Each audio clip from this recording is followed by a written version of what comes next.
Hi everybody, been a few days, lots going on, a lot of overthinking going on in my mind, but I have an important video about how the narcissists and their greater ecosystem is a hive mind. And if I seem a little off, it's because I threw my back out working out yesterday and it hurts, and that's messing with me too because I have errands I need to run, but to sit in my car hurts, and I'm dressed like a bum because to change into a better shirt hurts. And my intuition's off because I can't calm my mind because all I can think about is how bad my lower back hurts. It's an old hockey injury, but I was hereditary predisposed to a bad lumbar spine. My mother had it, her father had it. It's in my genetics. And I throw it out like once a year. It'll be fine in a couple days, but until then, I'm actually going to listen and take it easy and no big decisions because my brain's not working right, and extra paranoid because my intuition's off. So there's that too. But it's a very bad opportune time because I have things that need to be done, and potentially, just maybe, I'm on the road to achieving the 3 things I've always wanted, or someone is going to cripple me once and for all, and then my vengeful dark side will fully consume me, and my whole life will be about vengeance, which I struggle to repress now. But the hive mind of the narcissist, it's an important thing to think of, and I've been thinking about it a lot lately. So when you're in a narcissistic ecosystem, like a narcissistic area, where basically you live somewhere or you're in a workplace where everything centers around like what I've described as the queen bee narcissist, or it could be the king narcissist, what have you. But that central narcissist to which all flows around. I know if I don't, this is a speech impediment for me. But so bear with me, wincing in pain from time to time. In these situations, everything will revolve around the narcissist. Everything will revolve around serving the narcissist. A good friend brought this up to me. I didn't know what the hell they meant. So, I spent earlier today, since I'm laid up on a heating pad, investigating what they said, and they compared it to the Borg in Star Trek, which I'm not really familiar with. I'm not really a Trekkie. Watched a handful of episodes of The Next Generation back on the day when it was on the air because it was popular when I was a kid. But I kind of read up a couple articles, and it's like, hive mind to serve 1, irrational, conquering, wants to assimilate everything to its cause. Yes, and that got me thinking about narcissists, because that's how they act. And the hive mind of the narcissist can't accept any truth, any fact that contradicts what they want to be true. So they have their own idea, the queen bee narcissist, of what right and wrong is, and all the other like lesser narcissists that are subservient to them, and then thus the enablers, and then the next sphere out, and the next sphere out would be the people who know they're wrong but they're too cowardly to say anything, and they'll just stand by and let other people get exploited because they get in a little something by perpetuating the status quo, so they'll look the other way, of course, unless it hurts them or somebody close to them, because that changes things, because they're somehow special, so they deserve to be protected, but not other people, because they must be connected to them, because that's what tribalism is, and why it must be destroyed. So, proved my point there. But in this type of environment, the narcissist wants to get everybody subservient to what they believe. So lies, gaslighting, threats, abuses of power, be it the police, be it, unfair disciplinary actions in work, double standards galore. Anything they can use to, if they can't convince you to come to their way of thinking, they'll threaten you or use some sort of force, be it physical or financial, threats, blackmail, what have you, to come along to their way of thinking, to perpetuate and thus help grow their ecosystem, their narcissistic ecosystem. They want everybody to be connected. And what do they fear the most? Well, the person who doesn't want to become part of the ecosystem. The person who doesn't fear them, not only doesn't fear them, but will straight up look at them in the eye and say, you don't have anything I want. And this whole ecosystem, this whole narcissistic system is sick. And in these narcissistic ecosystems, I'm actually, sadly, proving my point, but also kind of helping narcissists at the same time by saying this, because, hey, narcissists, you create your own enemies. You know, the people that, like, know what you are, and maybe when they're younger, they don't really know how to explain it very well, but they know they want to get away from it. And you throw everything you have at them, your machinations screw up the things that these people, myself being the classic example, do in order to earn things on their own, to get away from you, to live the life they want. You know, when you keep doing that to keep them stuck in your little ecosystem, they're not going to bend the knee and fall in line. It just makes them mad as hell. And instead of wanting to just get away and, you know, leave you to your own devices and whatever you're doing in your sick little narcissistic ecosystem and just never look back, something starts to be created in their minds, and it's this sense of righteousness, of vengeance, this feeling of getting away isn't good enough. I have to burn it down. I have to expose you. So you're creating your own enemies, because these people that you insist must fall in line, who never will, if you simply let them leave, you know, because it's not like this is where you're the dumbest narcissist, because people like me in our younger days, we're not trying to take your made-up throne. We're the people that are like, exile, I want exile, exile sound good. And you don't let us have it, or you forcefully take it away from us. And that's when we decide that we have to take you down and expose you.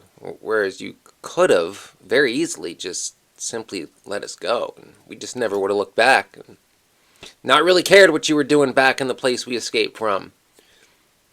Even me, in 2006, if my career wasn't stolen from me in Arlington that first time, I would have got out of here and never looked back, and not really would have cared, because, you know, at 19, I didn't really understand any of this. I just knew I wanted to get away from it, and I knew what I wanted, and I knew what I had to do to get it, and I did it, and then it was taken away. Thus, I'm on the path I still walk. But it's important that these ecosystems are irrational.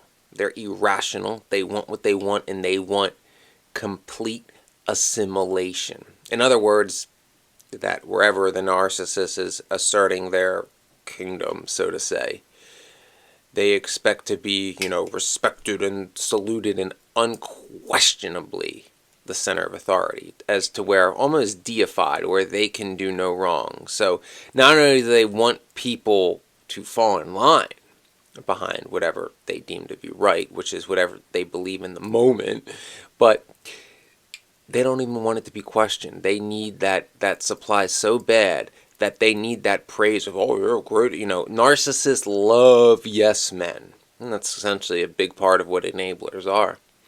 So in their little narcissistic ecosystem, everything must center around what the narcissist wants. And it must not only center around what the narcissist wants, but they need that ecosystem to believe that what they want is correct, that it's noble, that it's justified, that it's, you know, almost utopian.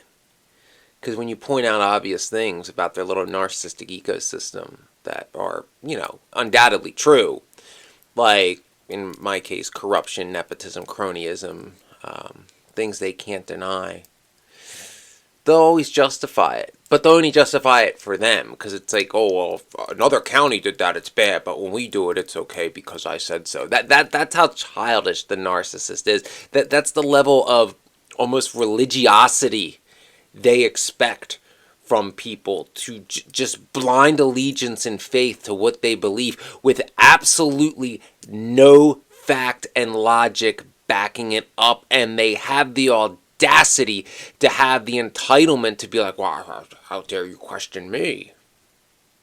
That's what you're dealing with.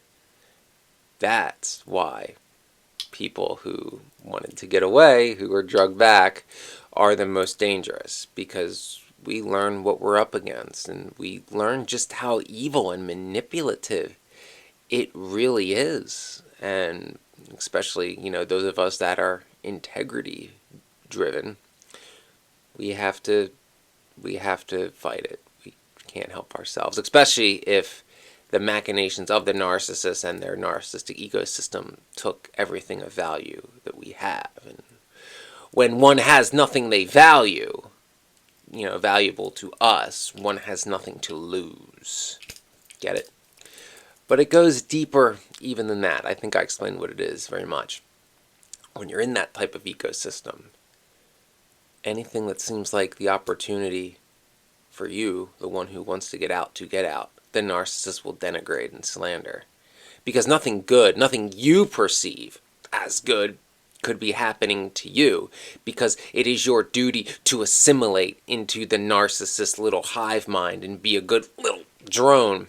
So, on the off chance that an opportunity arises to give you not only your freedom from the narcissistic hive, but whatever it is you value, be it, living in a progressive city, a job that pays well where you don't work 7 days a week that isn't degrading, the possibility of finding someone who's your type, who could be, possibly, maybe, that infamous blue rose. They'll want to create doubt in your mind.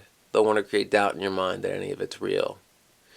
And we do that ourselves as victims of narcissistic abuse, because we've been beat down for so long and we see ourselves as so broken. We think, why would anybody want to help us? What's their angle? Because there's always been an angle before.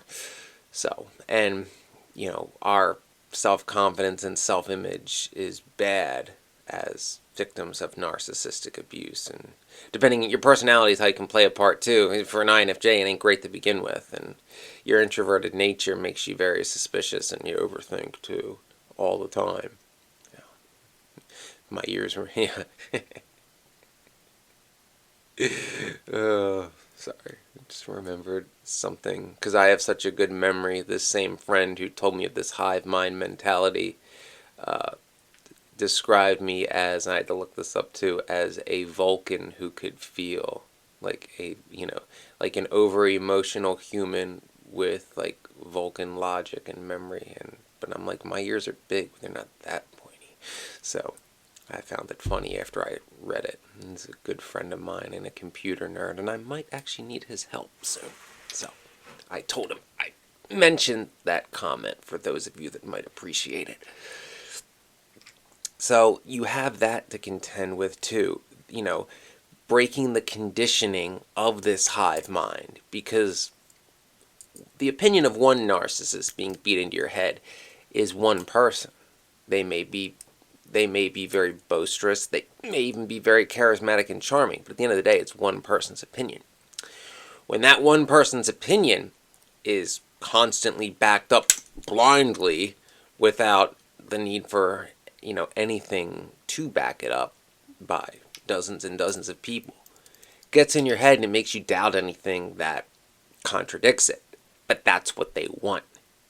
That is exactly what they want. And just remember, you have to learn to think for yourself. You'll never be free of the narcissist or their will or what they want you to be if you can't think for yourself. Now, if you have a small group of people you can trust, if your intuition's telling you something, everybody has doubts, and if you're an INFJ, you always have doubts, but there, you go to people you trust privately, quietly, one-on-one, and get their opinions on situations one-on-one, not group opinions, because people tend to fall in line with what's popular in a group opinion. INFJ's don't. I did a video about it. Watch it. So be aware of that as well. But it is a very, very hard conditioning to break when you've been conditioned that, what is popular is by definition right, and that certain people are infallible by nature, and that you must fall in line regardless of what you want, that your own free will and your own life and your own wants are completely irrelevant, and all that's relevant is subservience to this groupthink. I mean, I was about to say it's essentially what a cult is, but fuck, that is what a cult is. you know, if you're in that kind of ecosystem in a town or a job or whatever, you might as well be in Scientology or David Koresh's cult, or, you know, whatever cult you want to reference. But that's the same tactics. The same tactics a narcissist uses is what a cult leader uses, because it's all about the will of that central person. They determine what's right and wrong. They don't have to explain it, and it can change like that. So it's something to be aware of if you're struggling with a narcissist that has some sort of power, or at least influence over people. Be aware of the narcissistic hive mind. Know your enemy. Know what you're up against. I hope that was helpful. And please like and subscribe and watch my older videos. And I should be around more, but I'm kind of laid up and I got more overthinking to do about a lot of things, which isn't going to go well because I can't really think because my back hurts. Ow, ow.